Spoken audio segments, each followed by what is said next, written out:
ایک صحابی آیا یا حضور علیہ السلام سے پوچھا، یا رسول اللہ سب سے بہترین عمل کون سا ہے؟ سب سے بہترین عمل؟ تو حضور علیہ السلام نے فرمایا کہ ایمان لانا، یعنی کیا ہے؟ کلمہ پڑھنا، اللہ تعالیٰ کو ایک ماننا اور مجھ محمد صلی اللہ علیہ وسلم کو اللہ تعالیٰ کا نبی ماننا۔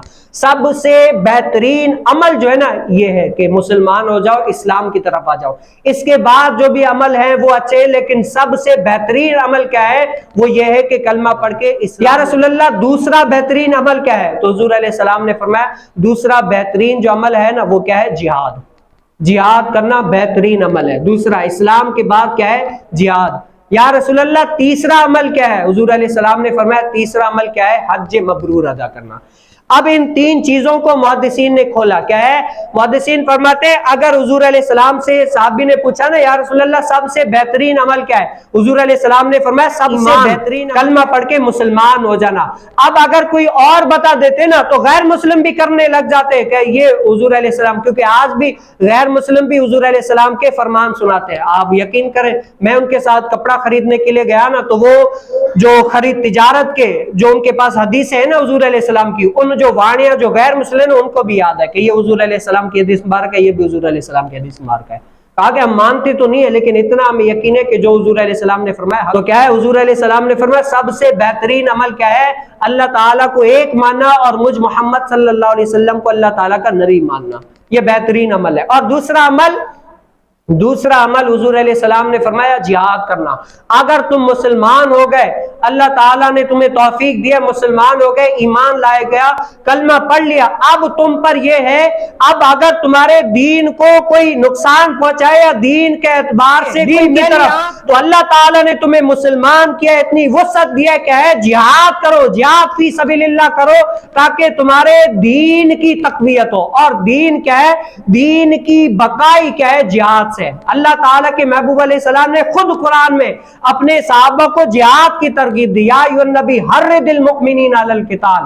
اللہ تعالیٰ نے اپنے نبی علیہ السلام کو فرمایا اے محبوب ان لوگوں کو کیا ہے؟ جہاد پر ابارے، یا ایھا النبی، اے نبی ان مسلمانوں کو جہاد پر ابارے۔ اگر جس قوم نے جہاد کو ترک کر دیا نا آج وہ مسلمان کیا ہے؟ برباد ہو جائیں گے۔ آج آپ غزہ کا حال دیکھ لیں، آج آپ فلسطین کا حال دیکھ لیں، آج آپ کشمیر کا حال دیکھ لیں، آج آپ برما کا حال دیکھ لیں، آج آپ مسلمانوں کا حال دیکھ لیں، کس حال میں سارے لوگ کیا کر رہے؟ کوئی کس حال میں، کوئی کس حال میں، کوئی کن پریشانیوں میں، کوئی کن پریشانیوں میں۔ اس کی مین وجہ کیا ہے؟ ایمان کے بعد سب سے جو بہترین عمل ہے وہ جہاد ہے مسلمان کے لیے۔ جو بندہ جہاد کو ترک کرے گا وہ مسلمان کیا ہے؟ برباد ہو جائیں گے۔ اسی لیے آج جو مسلمانوں پہ ظلم و ستم ہو رہے ہیں نا، مسلمانوں کی جماعت کو توڑا گیا اور جہاد سے امت مسلمان کو پھیرا گیا۔ جب سے امت مسلمہ جہاد سے دور ہی تب سے کیا ہے؟ مسلمان کیا ہے؟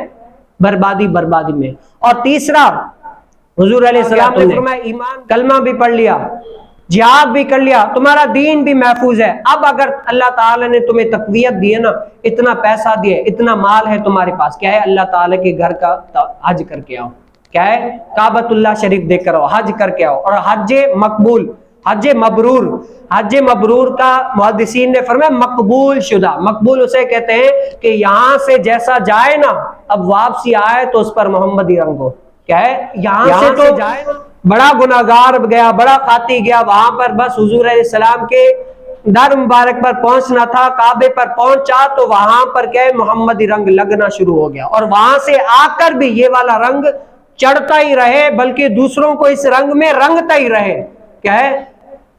اس رنگ میں رنگتا ہی رہے، یہ نہیں ہے وہاں پر سے آ کر بھی پھر بھی ایسا ہی رہے، تو اس کا حج قبول شدہ نہیں ہے، مقبول شدہ نہیں ہے۔ اور محدثین فرماتے ہیں کہ اس حدیث سے محدثین یہ بھی استدلال فرماتے ہیں کہ جو جہاد ہے نا، جہاد وہ حج سے بھی افضل ہے، کیا ہے؟ جہاد حج سے بھی افضل ہے۔ اگر حج افضل ہوتا تو دوسرے نمبر پر کلمے کے بعد حضور علیہ السلام حج کو رکھتے، لیکن کیا ہے؟ حضور علیہ السلام نے حج کو نہیں بلکہ کیا ہے؟ جہاد کو۔